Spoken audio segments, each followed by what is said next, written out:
Come on, journey with me a while as I journey on my road of love. Come see all that he has for me. Yeah, 'cause I love him so. Father, that's why I give you all of me with all my heart and soul. 'Cause you promised to never leave me. That's why I journey onward. Hey, Cyber World. Well, hey, buddy, good to see you. I was just thinking about you the other day, wondering how you were doing. I'm glad we met. I am so glad we met. I enjoyed the introduction and getting to know each other. Yeah, that was wonderful. I'm glad I met you.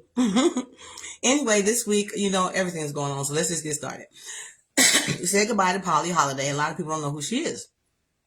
There used to be a show called Mel's Diner, and she was a waitress there, and she had a famous saying, "Kiss my grits." Back then we had a saying like, "Hey, hey, hey," or "Dynamite," or whatever it was. It was some slogan they kept saying in the show, and that's what she was famous for. I like the show. It was pretty good. It made fun of racist tropes and different things like that, and just to show the parallels in our lives, that you're not as different as you think you are. You're going to face some of the same challenges and same things in life. I thought it was a pretty interesting show. U.S. Postal Service traffic drops 81% after tariff exemption ends. And last night, of course, with everything else going on, this was insane. There was a reporter, and I mean, if that's what you want to call him, I don't even call that reporting. That's the worst thing I've ever seen in my life. He advocated for exterminating the homeless and mentally ill. Now, I don't get it. Why would you? Okay. According to the report by Media Matters for America, Brian Kilmeade said, "Just kill them," in a segment of Fox and Friends. That's why I hesitate to call it reporting, because that's something else. Anyway, the comment was made during a discussion about how to deal with homeless people and those with mental illness who commit crimes. The segment focused, including a discussion about fatal stabbing of Charlotte, North Carolina. Now, I know you're running off adrenaline and you're upset because somebody who was really insane. He was insane. And that's not the first time it's happened. It happened to a black woman as well, from someone who was insane. But for you to say that, I don't even know how you got to that point to say that. Anyway, the guest, Lawrence Jones, suggested that homeless individuals be placed in a mental institution or a jail. I don't know why you can jail someone for simply being homeless or insane. Anyway, following up by the suggestion, he followed up by suggesting involuntary lethal injection. You heard that right.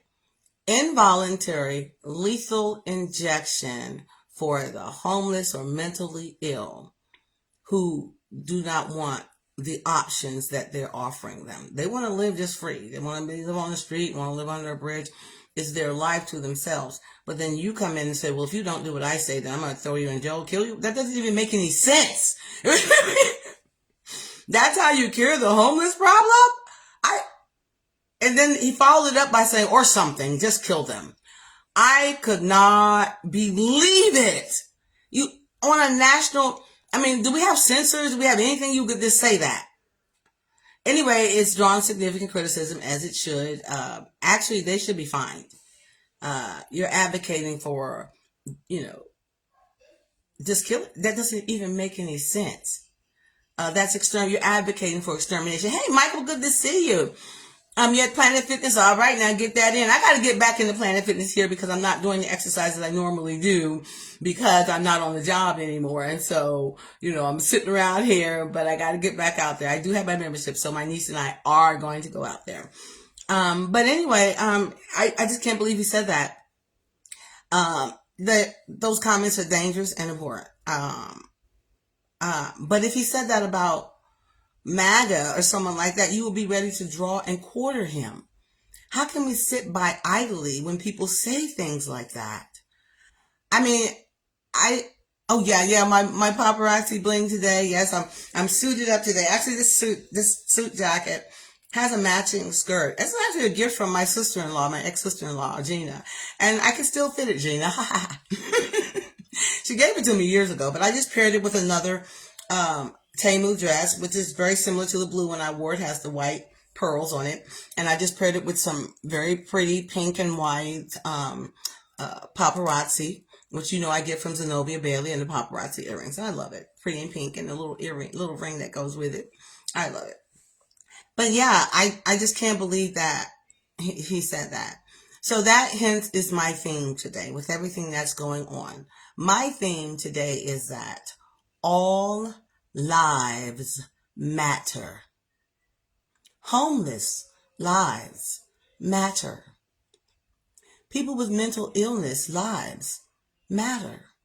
They have people that love them, hope and pray for them, wish them to get well, help, whatever. They certainly don't want you to kill them. I can guarantee you that's not the option they would choose for their, wow. But anyway,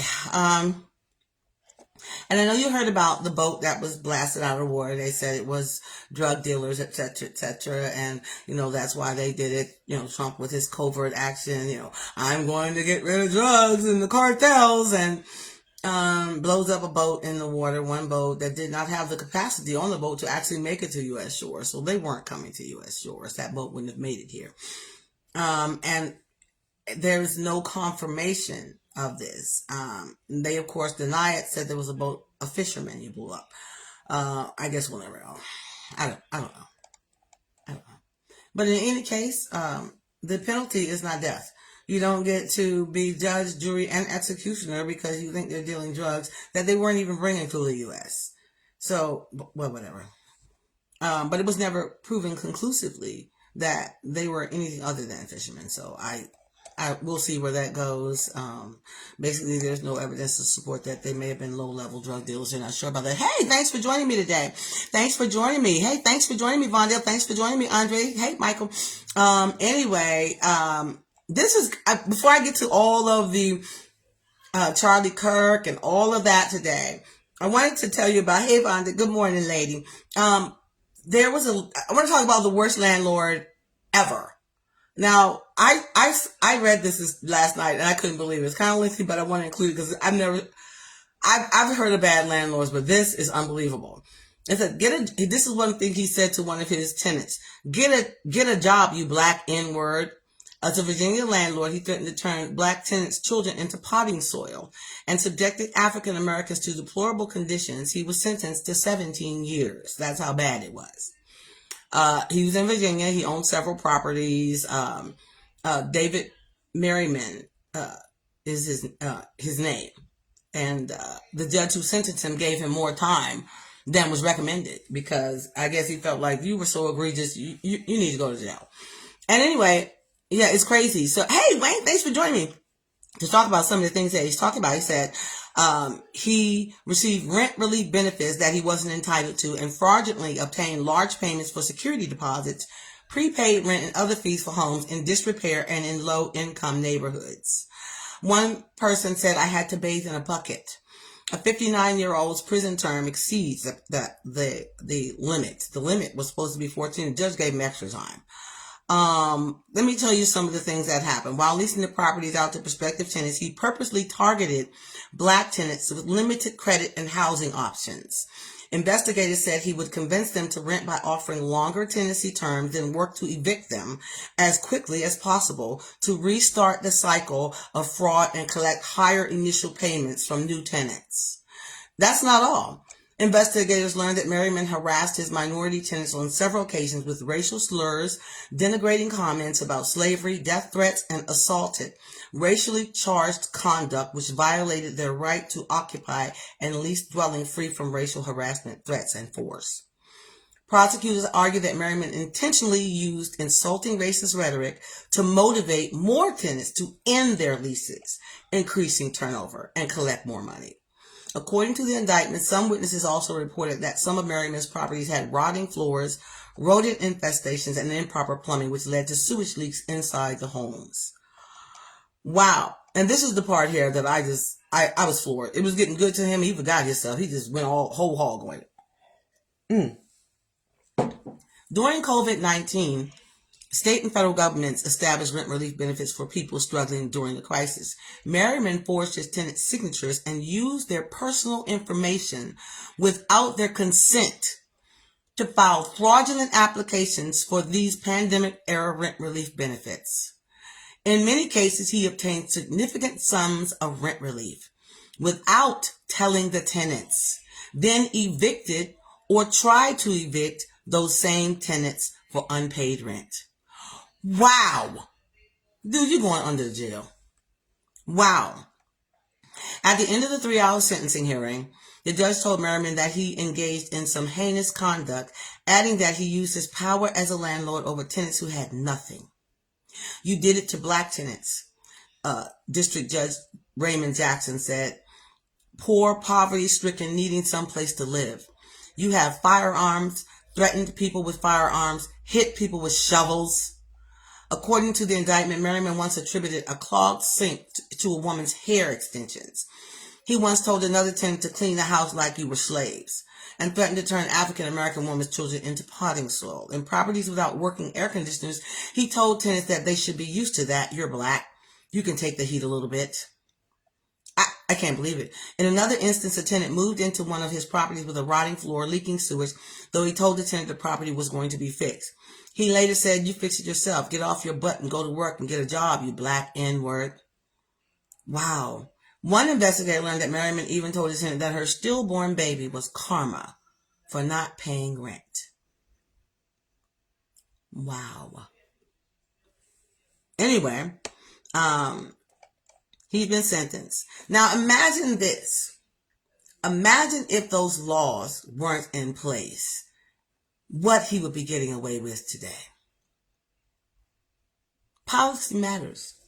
I love it when people think that we shouldn't be offended at the policies that you vote for. Hey, cousin, it's beautiful to see you, lady. Yes, this is policy. Imagine him being able to get, or imagine an administration that came in and decided to methodically strip these protections by executive order or enacting oppressive laws, oppression under cover of law. Just because you make an evil law, that doesn't make it orderly or lawly. Law and order. Can't send the National Guard to red states with all of those mass shootings, huh? Nah, can't happen. Maybe they should have been in Utah. Another school shooting in Colorado. Maybe they should have been in Colorado. Authorities said a student at Evergreen High School, Desmond Holly, a radicalized right-winger, homegrown terrorist, opened fire with a handgun Wednesday at high school near Denver, Colorado, wounding 2 students before fatally shooting himself. Wow. And the suspect sustained, of course, self-inflicted gunshot wounds. And then the sheriff later confirmed it on social media, which I thought was interesting. We don't confirm anything on the news anymore. I go straight to social media because it'll never hit the news. Unless it's something that would whip the people into a frenzy against the marginalized. Then you can show that on repeat. Wow. Right. It's crazy, but that's what I'm talking about. We're not warring against white and black. This is a war of good and evil. And so, but we'll get to that. But wow, I just can't believe it. Anyway, I saw a commercial last night on the internet. It's the most powerful thing I've ever seen. I shared it. I hope it went. And they showed, I've seen it before, the kids, it's a back to school commercial, and they have all their new stuff, my pen, my scissors, my glue stick. And then they show, thank you, Mom, for this pen, because I can use it if he comes in here, and then they show a school shooting happen and kids running, and they're using all their new stuff, material for school, to defend themselves and run and hide and survive a shooting. And it ends with the girl in the stall saying, "Thank you, Mom, for this phone, so now I can talk to you my last words before I go." And you hear the footsteps coming into the bathroom. That was the most powerful thing I have ever seen. And it should be airing non-stop, free of charge, instead of Mr. Kirk, flags at half staff. These are children. What is wrong with you people? And they're your children. Wow. Very little coverage. No flags at half mast. No National Guard. All lives matter. Not just Republican lives. All lives. There is no longer Jew nor Greek, Republican nor Democrat, since you don't get it, white nor black, male nor female for your misogynism. Wow. Anyway, all lives matter. Melissa Hortman, the former Minnesota House Speaker, and her husband fatally wounded by a right-winger emboldened by hate speech. Remember her? No flags at half-staff. Senator John Hoffman and his wife wounded. No flags flown half-mast. They're Democrats. They don't matter. You're so famous for saying this. All lives matter. It's not about black lives. Well, it's not about Republican lives. All lives matter. It's not about white nationalist lives. All lives matter. What kind of leadership do we have right now? None. Wow. Unbelievable. No flag flown. However, you did publicly call for an amazing patriot, and this was done by Charlie Kirk. He publicly called an amazing patriot to post bail for David DePape, the man who assaulted Paul Pelosi, Nancy Pelosi's elderly husband, with a hammer. Wow, America the brave, attacking the elderly, children, the marginalized. Hey, pretty day, thanks for joining me today. Thanks, Deidre.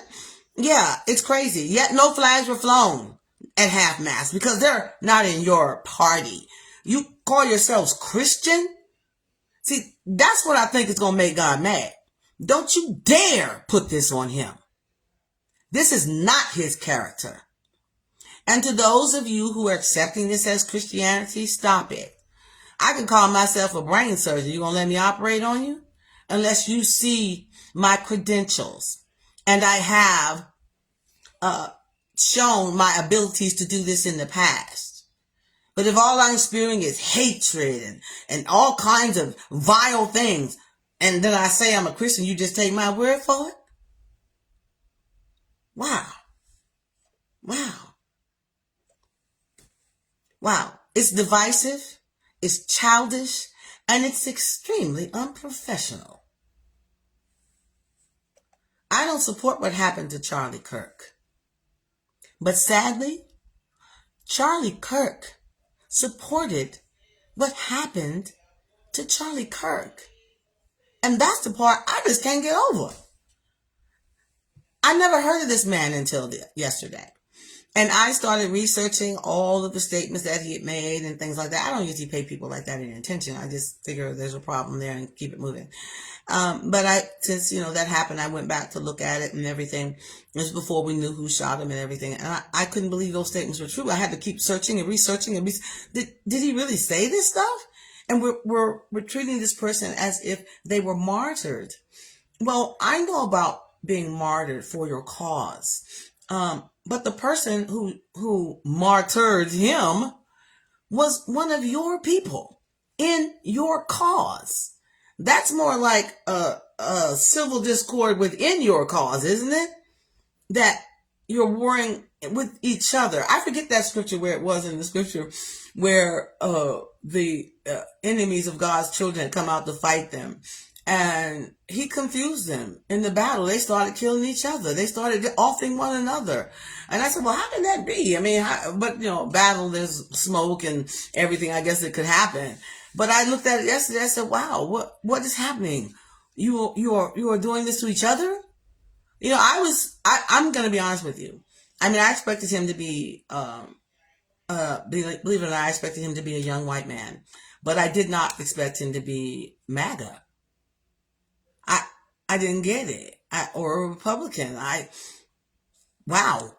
floored. Wow. But yeah, sadly, he supported the option to have the gun to be able to do that, as, an acceptable, loss, um, to maintain your right to bear arms. I would simply say that death and life are in the power of the tongue. Um, I would say that all lives matter. And I would say that that is the part I think that we're going to begin to see God's hand more on.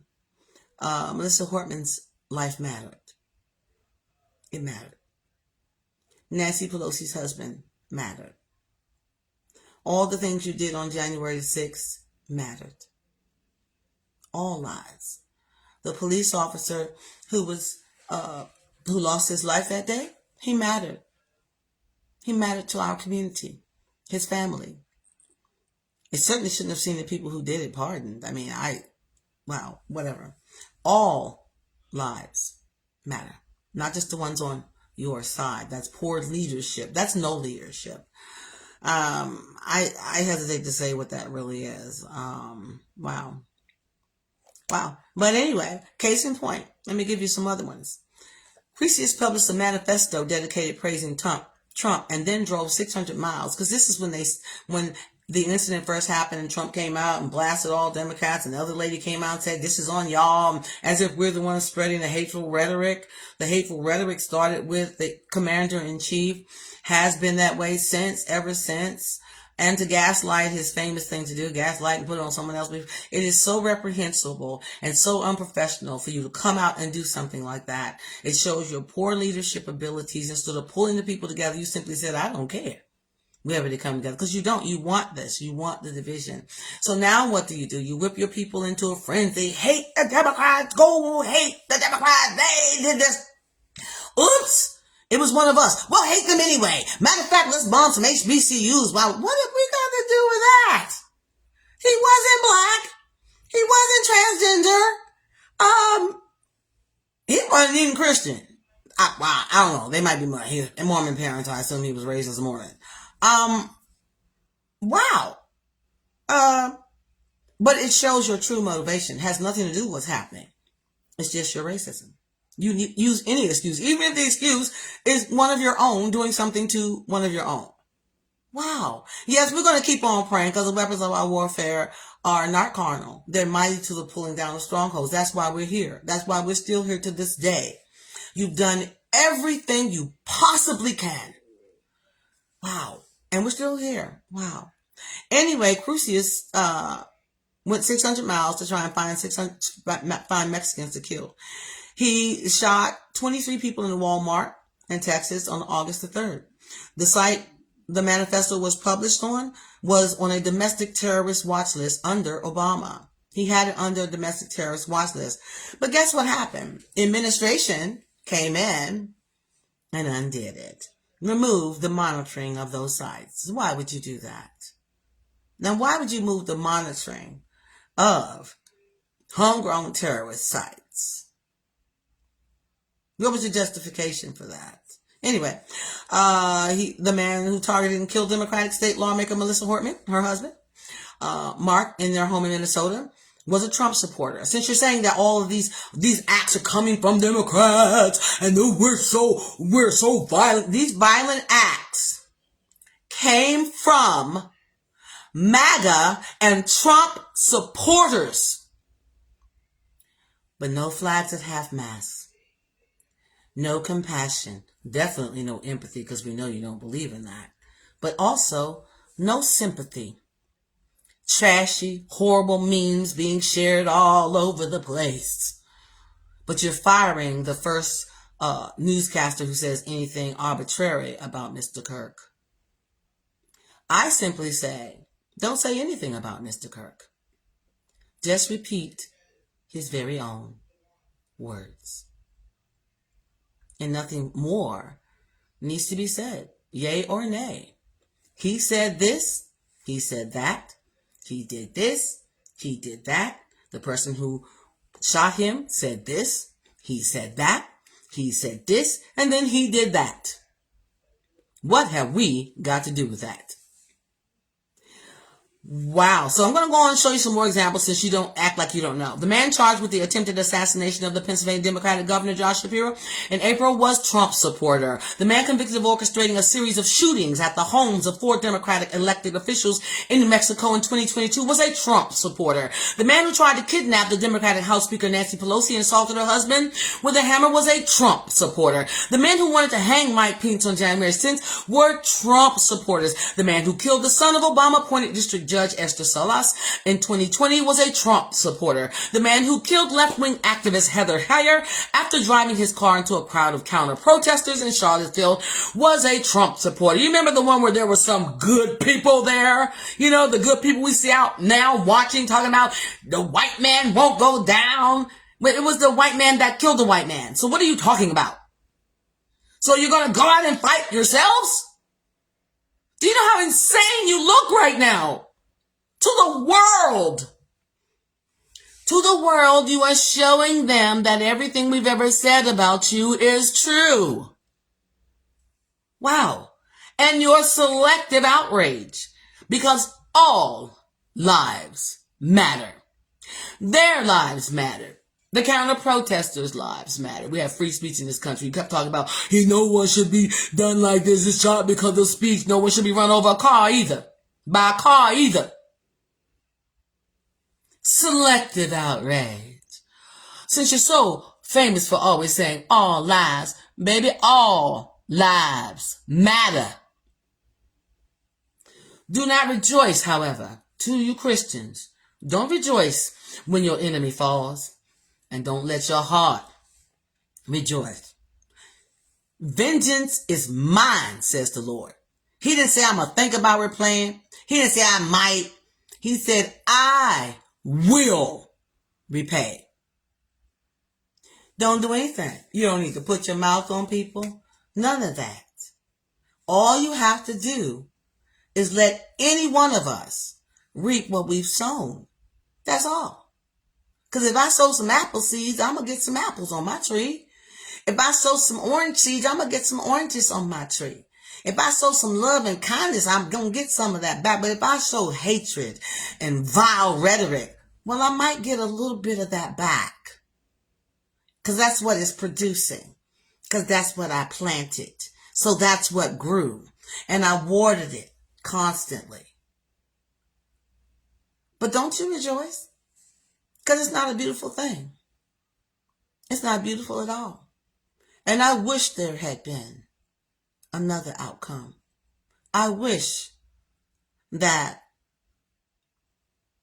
he could have seen our value as Black people. I wish he had spoken life with the power of his tongue. I wish. Wow. People say, God was using Charlie Kirk. You don't know, you don't understand. But others say, God did not use Charlie Kirk. Charlie Kirk used God. He made millions inciting hatreds and divisions. He didn't preach the gospel of Christ. He's not a pastor. What are you talking about? You just let anybody operate on your brain? Just because I say I'm a brain surgeon? He preached that gospel doesn't, the gospel that I read after the advent of Christ, it doesn't include racism. It doesn't include sexism. It doesn't include division. There's no longer Greek nor Jew. I'm sorry, Israel. I'm sorry, MAGA. There's no longer white or black in him. You know that Bible you say you following, you a Christian nationalist? I just think you're nationalist because we can't be going on the same Bible. Maybe the Trump Bible has different stuff in it. Maybe that's it. Because I did see this week about a slave Bible where they took out all the pertinent stuff that would make the slaves uprise against their captors, because they, in the Bible, it shows them that they have that right and that they can. Well, whatever. Anyway, wow. I'm hesitant to do this. Why would we do this? Why would you then canonize the person? I don't understand it. One thing has nothing to do with the other. It's not a matter of any of that. The person who shot him was wrong. The things that were being said about others are wrong. It's wrong to take a human life. It's wrong to destroy people's lives with your rhetoric and your legislation. All of it's wrong.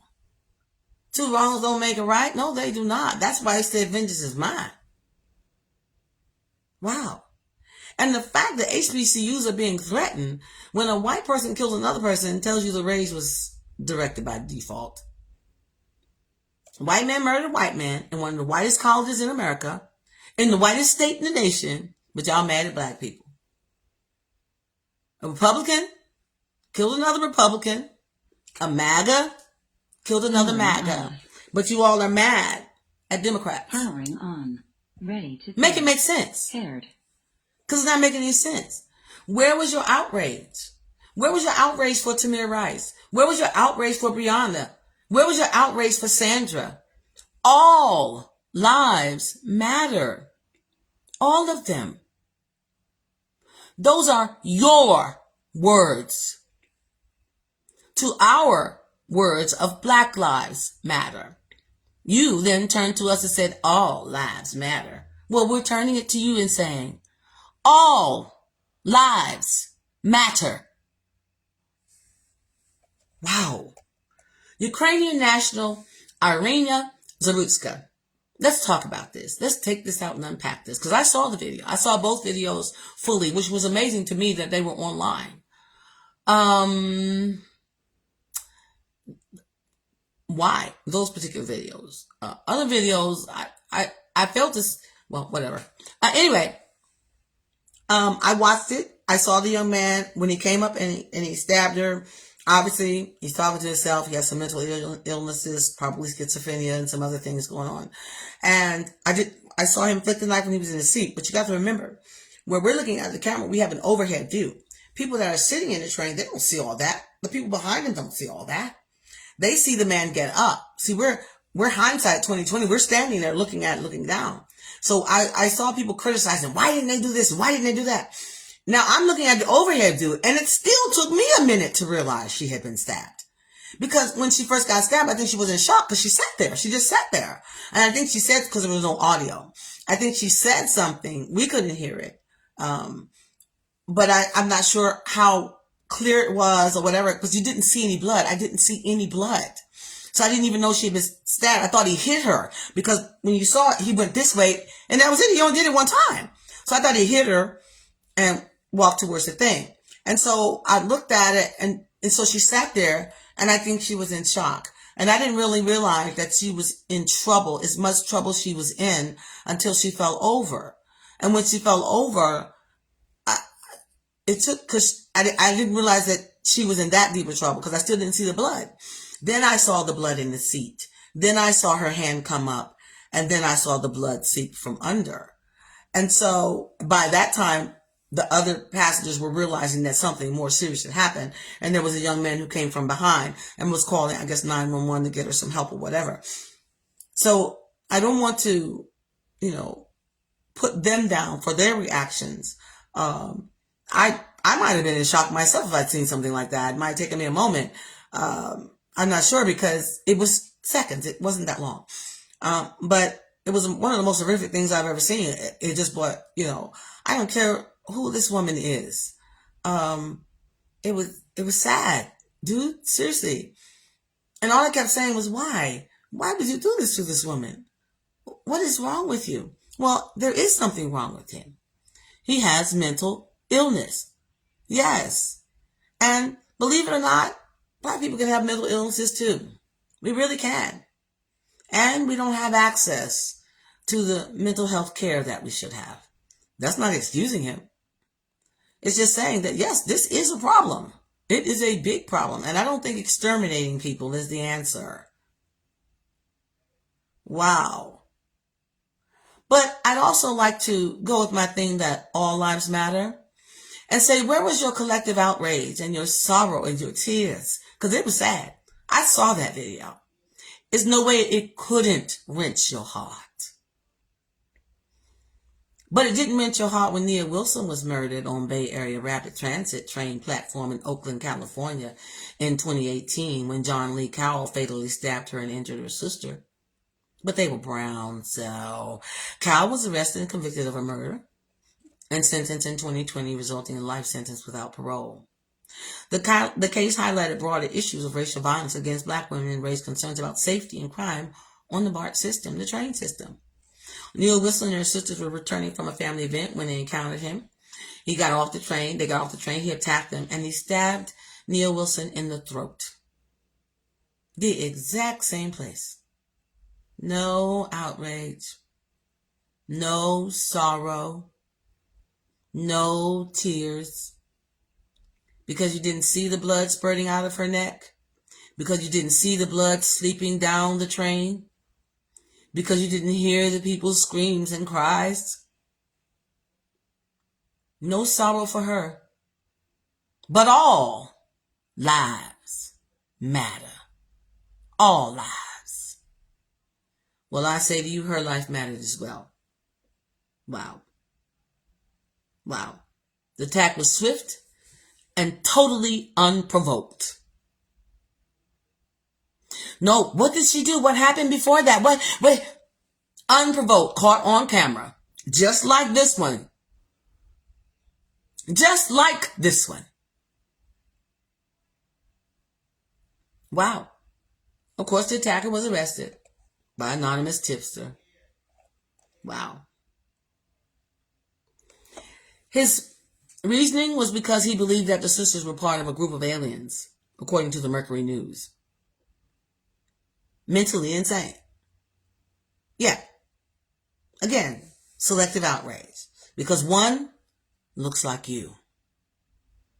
And I'm always reminded of that movie, A Killing Time, with Samuel Jackson, the court case, where they couldn't identify what had happened to this little girl, how she had been raped and brutalized and rendered unable to have children by her rapists, who were white racist men. They urinated on her, threw cans of beer on her after they ruined her body and left her for dead. And the jurors, he wanted to, in his closing, to make them understand how this father felt when he shot those men who did that to his child. After he described everything that had been done to her, he said, now I want you to close your eyes and imagine she was white. Because that's what it takes for you to feel something, for the life to matter. Because all lives matter. That's selective outrage. That's selective sorrow. You see, you can't fake that part. Out of the abundance of the heart, the mouth speaks. You don't care about them.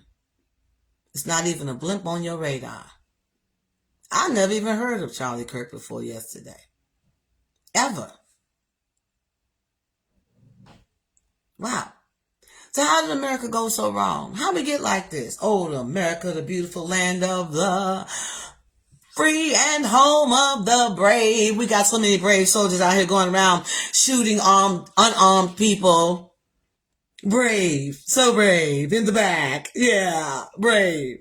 Beating on women and children. You're so brave. Yeah. Free? Yeah.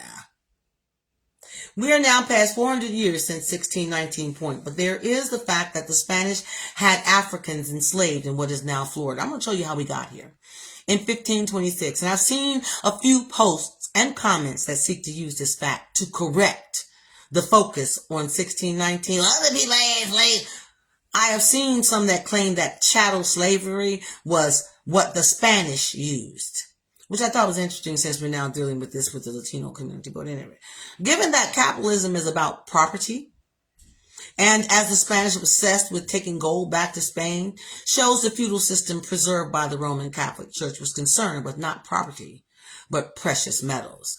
So if the Spanish did develop a concept of people as property, what chattel is all about, it was not until the English fully fleshed out the concept and process of turning human beings into farm animals. That set enslaved Africans on the road to denigration. This is how we got like this, America. Oh, America the beautiful. That enslaved Africans on the road to denigration, degradation, and the rank oppression that set up the socio and psychodynamics that afflicted the English colonies and today's United States. You think this just started? It was not the Spanish who developed and perfected a justice system that enshrined dehumanization. It was not the Spanish who developed and exported ideas and caricatures and myths to assuage their conscience about dehumanizing and abusing other people. They happily murdered indigenous people by the thousands with not a hint of conscience. No, it was the English, specifically the Puritans. And I love that you use that word, pure, with your manifest destiny, who in the age of religious freedom declared themselves to be the pure ones, whose conscience required all manner of rationalizations and dehumanizations so as to not beat themselves to death for their transgressions. All the mental gymnastics you are still doing to this day, right now. And it is the sheer emotional power of that psychological construct designed to make it that they were not abusing actual human beings. So that way we don't have to feel sorrow for them or report it or fly the stags at half staff or half mast. The sheer emotional power of psychological construct designed to make it that way. Wow. Wow. The high emotionality required to fabricate, promulgate, and preserve that lie is what explains the incredible, unjustified, howling hatred of Black people that the current occupant of the office of the president has given permission to be released. It was always there. We've been telling you for years. We're so glad he's president on some levels, because now the world can see. We weren't lying. We told y'all. You just didn't believe us, did you? Now you can see for yourself. In real time. And then as real time, watch them trying to cover it up too. Yeah. You get to see the whole process. Yeah. Wow. British colonization was so successful that it was once was rightly said that the sun never set on the British Empire. The concept, rationalizations, and consequences of the system perfected in North America was exported throughout the empire.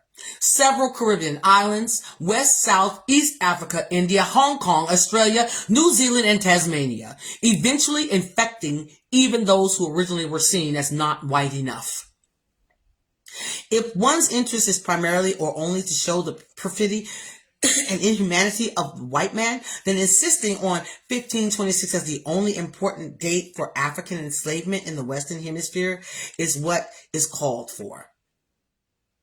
But if one's interest is in analyzing the processes that created this current state of race, that created this turmoil, that are creating this implosion you see on yourself, America, you are ripe for the pickings from any enemy who wants to pick you off right now. You don't know how close you are, but I'm going to show you. Process that created the current state of race relations around the world, creating an understanding of how it was built in order to effectively counter and dismantle it. Because see, that's what you see happening. You see God showing you a mirror. He's showing us. You got one set of rules for these people and another set of rules for these people. Not in my house, you don't. Not in the house of God, not according to my word, you don't. You don't spread this lie on him and think he's not going to respond. You're telling people this is his doing, and you think he won't respond. Wow. How it was built in order to effectively counter and dismantle it. Then a thorough appreciation of the European system is what the doctor ordered. Notice that in this case, I did not use white. Focusing on that only serves to validate the fiction of race that was used to create the mess in the first place. Limiting one's concerns to mere enslavement, no chattel, no elaborate system of denigration, no legal system to enforce it, and no further distortion of religion to justify forced labor is a dead end. Wow. Because we're still here. That's all mass incarceration is. You still got people working in cotton fields and fruit fields as slaves for minor drug offenses. Users. Yeah, that part. Peonage. I talked about that last week. Well, let me talk about how we got like this. That's how we got like this, America. We got like this because the way you got it in the first place. And the way you protect the way you got it in the first place. And then turn around and put it on God. We did this because God said we can. Because I guess you didn't feel as though he disciplined you for having done it, so that gave you a free pass to burn, pillage, loot, rape, and steal, and do whatever else you wanted to do, and say you're God's elect and God's chosen. That's what white supremacy means. But there is neither Jew nor Greek, male nor female with your misogyny. Habakkuk 2:8, because you have plundered many nations. I guess y'all never read that Bible y'all talk about all the time. Because you have plundered many nations, the remnant of the peoples will plunder you. That's what you're afraid of. Because human bloodshed and violence done to the land, the city, and all their dwellers. You don't think that blood is calling up from the ground? You don't think so? The cries of these children are reaching to heaven? You don't think so? You don't think God saw the same? See how what you saw affected you so much because you saw the blood. You saw the moment it happened. Well, he sees the moment it happens to our children. And if you think he's not feeling it even more, but some losses are an acceptable loss. For my right to own this. Really? Okay. You don't know who you're coming up against. You're not coming up against black people. You're not coming up against the LGBT community. You're not coming up against the Latino community. You're coming up against the God whom you say you serve. And it is a dangerous thing to fall into the hands of an angry God. There is no one else to mediate between man and God except for the Savior. Since you say you're Christians, I'm talking to the Christians out there. Because those who are not Christians, they don't believe this stuff, and I wouldn't expect them to. I don't expect non-Christians to do Christian stuff. But believe it or not, the hoes and the pole dancers are making it into the kingdom faster than y'all nationalists. I'm just going to tell you to your face.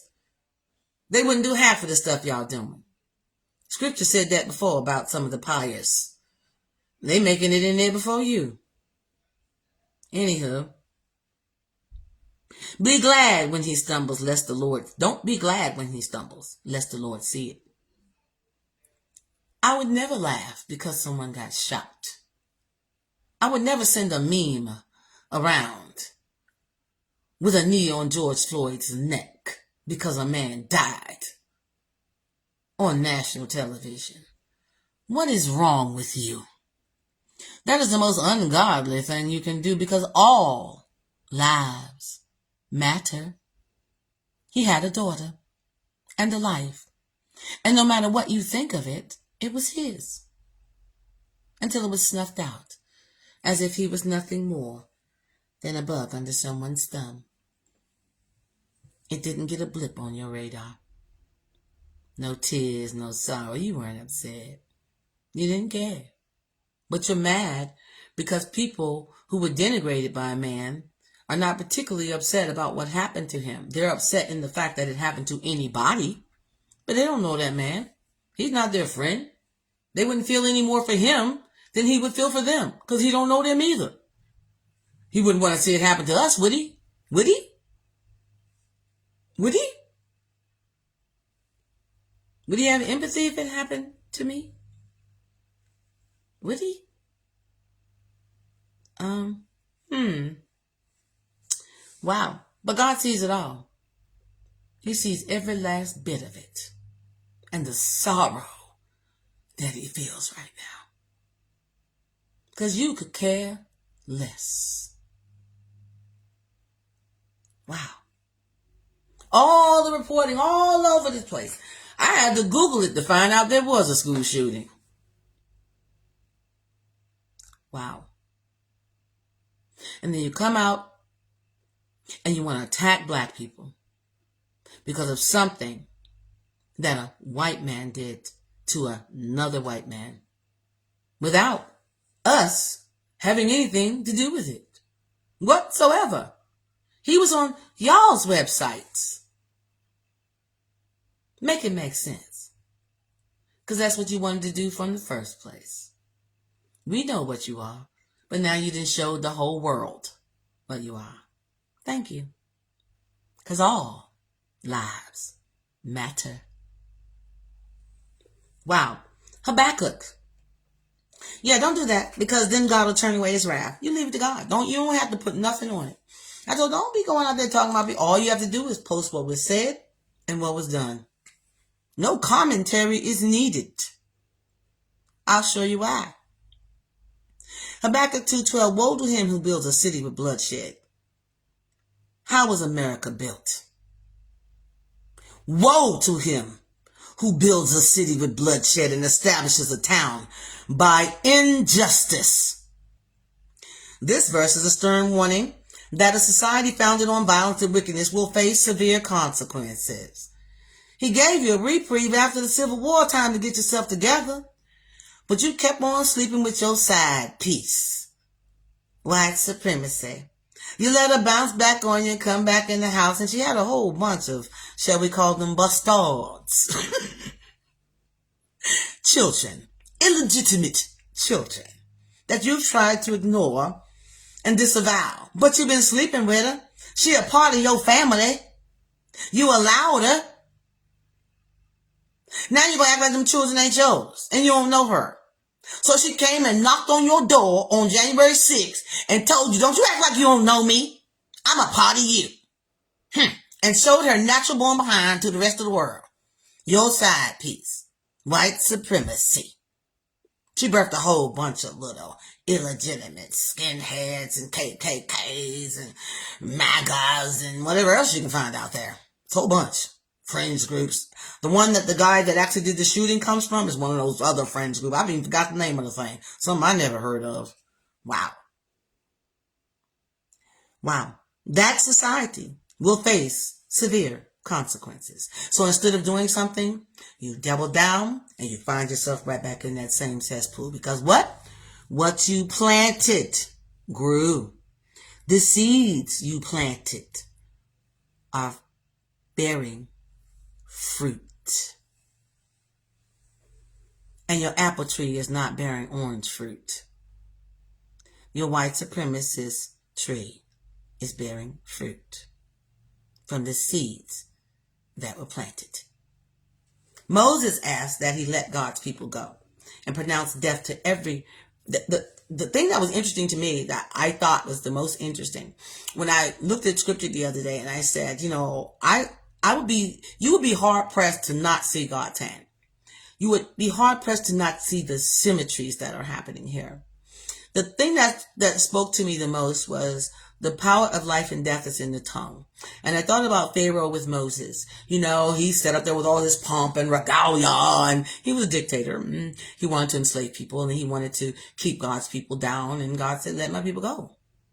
Your racism is not going to work anymore. I said, let them go.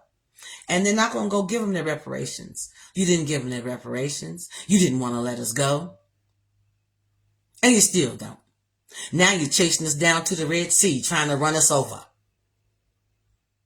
After you determined that I'll kill off all their firstborn. I couldn't believe that man said, well, maybe we should just exterminate the homeless and the mentally ill.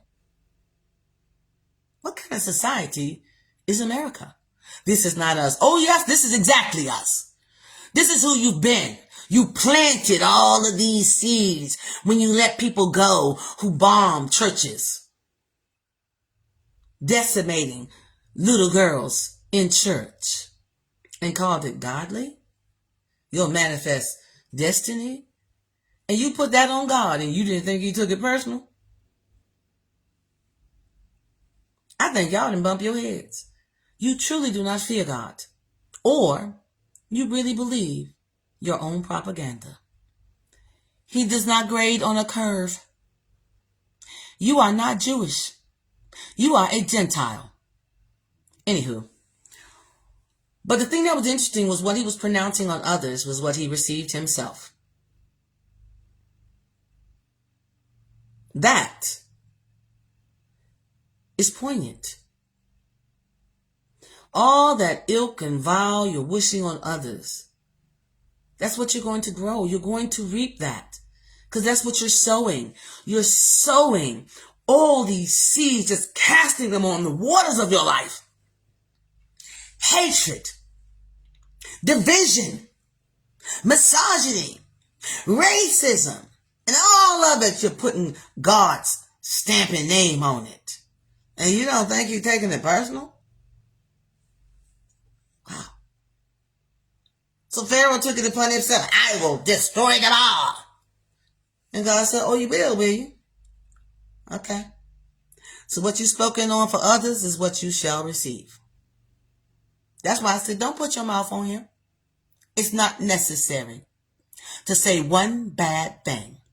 All you have to do is repeat the words that were already spoken. Wow. Biblical scripture addresses nations founded on violence and bloodshed with condemnation, warning of divine judgment, and eventual ruin. Rome came to ruin. The prophets of the Old Testament frequently delivered woes against nations and cities built through injustice and violence. Why is Hitler your go-to? You do know what happened to him, right? Wow. Habakkuk 2:12 is one of the most direct scriptures on this topic. Woe to him who builds a city with bloodshed and establishes a town by injustice. This verse is a stern warning that society founded on violence and wickedness will face severe consequences. Ezekiel 22:3-4. This is how we got here. This is not who we are. This is who you've always been. And your refusal to face it is what is bringing your house of cards down. You've been sleeping with this, planting this, and it's been growing. You've been enacting legislation to prop it up. Ezekiel 22:3-4, 13-16 addresses. The prophet declared that those who oppress other nations through bloodshed, he's addressing all that blood, all those lynchings, all those burnings, all of those massacres. You think he forgot?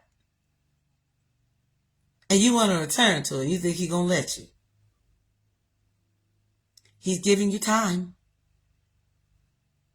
He's giving you time and showing you clearly so you can't say, I did not know.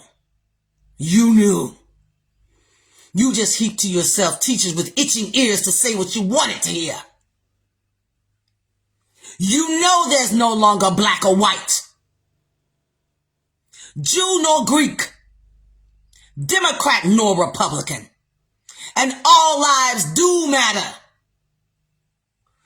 The prophet declares those who oppress will in turn be plundered themselves. Habakkuk 2:8 states that because you have plundered many nations, the remnant of the peoples will plunder you. That's what you're afraid of. Because of human bloodshed and violence done to the land, the city, and all their dwellers. Isaiah 33:1 offers a similar warning. Woe to you, O destroyer, you who have not been destroyed. Woe to you, O traitor, you who have not been betrayed, because you've broken every treaty you've ever written. Everyone. You think the tariffs and the broken promises are anything to the international community that they haven't seen from you before? Wow. Woe to you, traitor.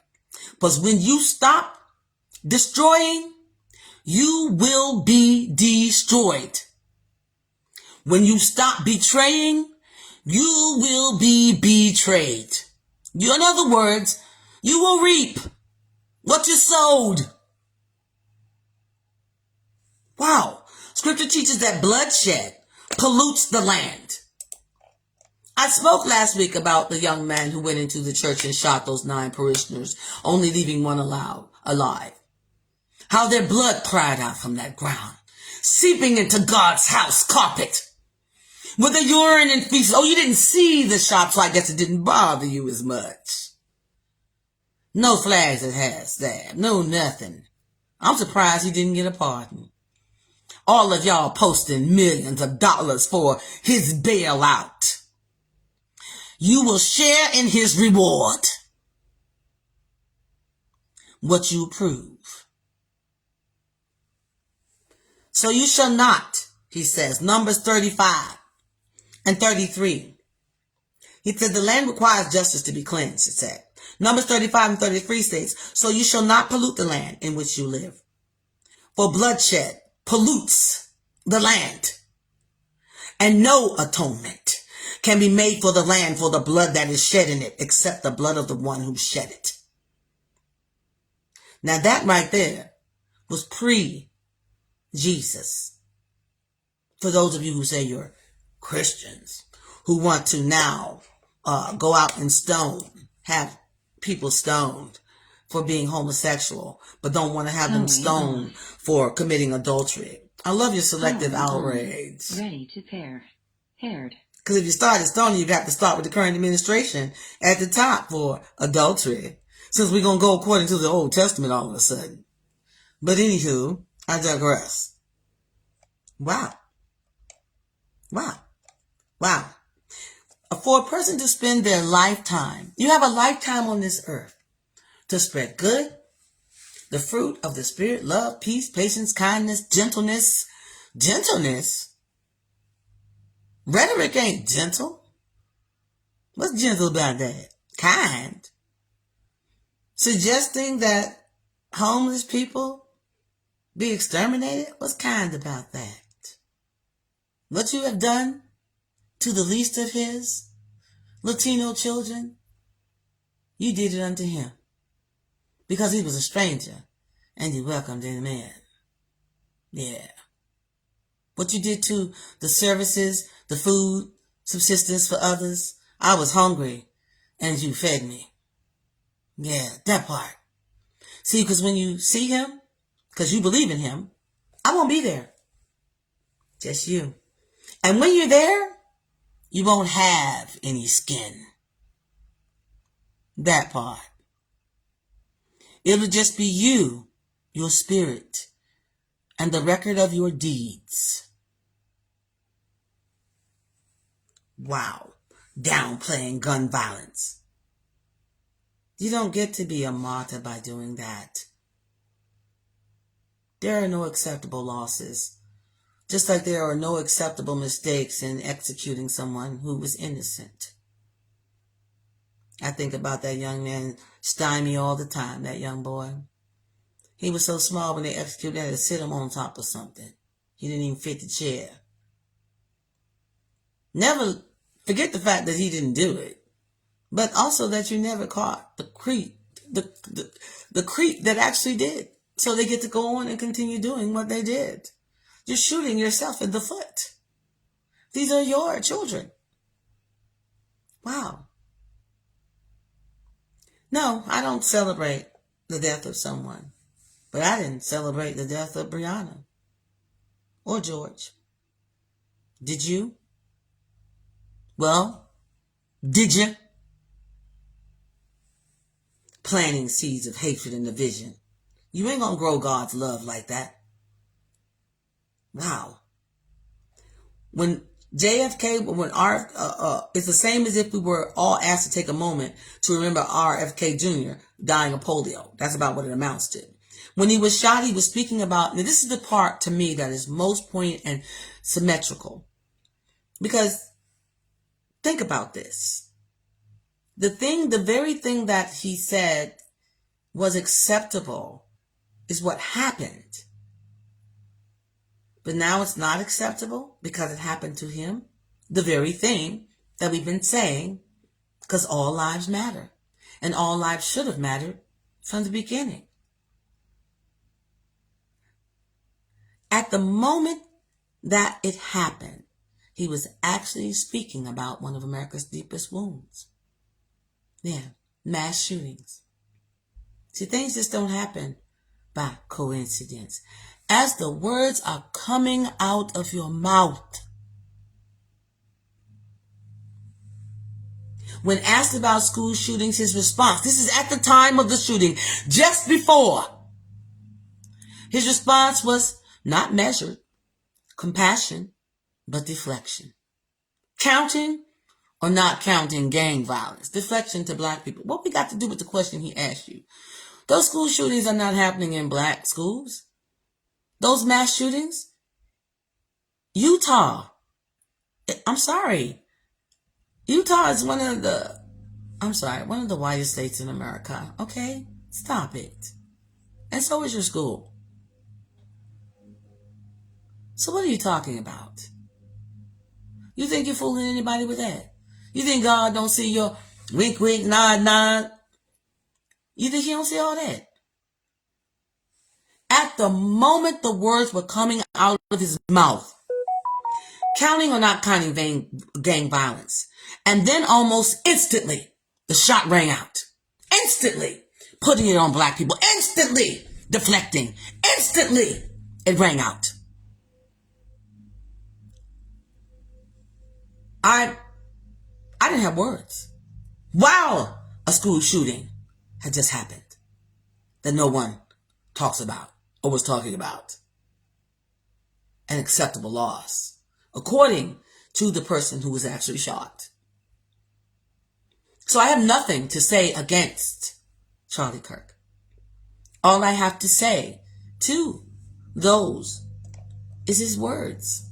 Just his words. Because all lives matter.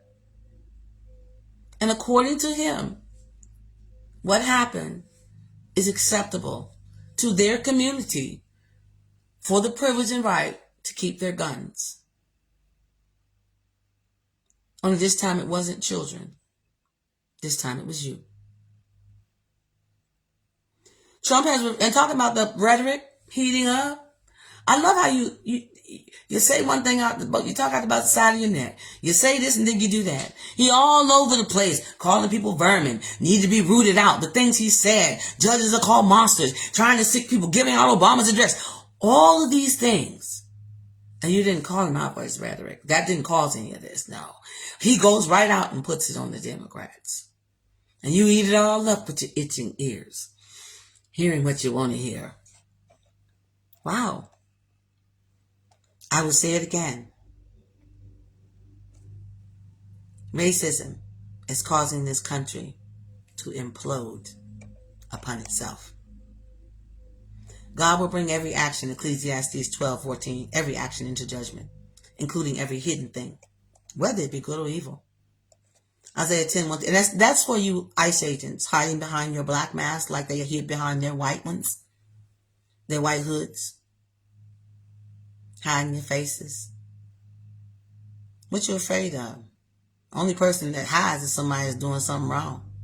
Because he that are righteous, they ain't afraid to come out into the light. That's what the word says. You're hiding. Let me tell you something. You might have took that 30 pieces of silver to betray your own soul. And because we can't see you under your mask, but God can see you. He see you plainly. And he saw you take the money. Isaiah 10:1-3. Woe to those who make unjust laws, to those who issue oppressive decrees. You want to know why this is happening in America? Oppression under cover of law. Because it's a law now that made it right. Slavery was a law. To those who issue oppressive decrees. What will you do on the day of reckoning when disaster comes from afar? That's what the scripture says from that Bible you say you love. You will reap what you sow. You've been planting apples. Guess what? Apple seeds? Well, guess what? You're going to get some apples off your tree. Yes, you are. You can't not get apples off your tree because that's what you planted. You planted hatred, division, malice, discord. What is your tree going to give you? What kind of fruit you going to grow? The fruit that's growing in that hatred community comes out and does some of the vilest things I've ever seen. And you poo-pah it like it was nothing. Because you didn't see the children's blood? Because you didn't see them at the moment they were shot? You didn't see the bullet go into the child? Didn't see the child slink down the wall as the blood seeped out? Is that what it takes for you? For it to be your child, then you'll understand and maybe have some sympathy or empathy? Yes, America, you're in trouble. It's time to pray. It's always Renaissance. I'm out, y'all.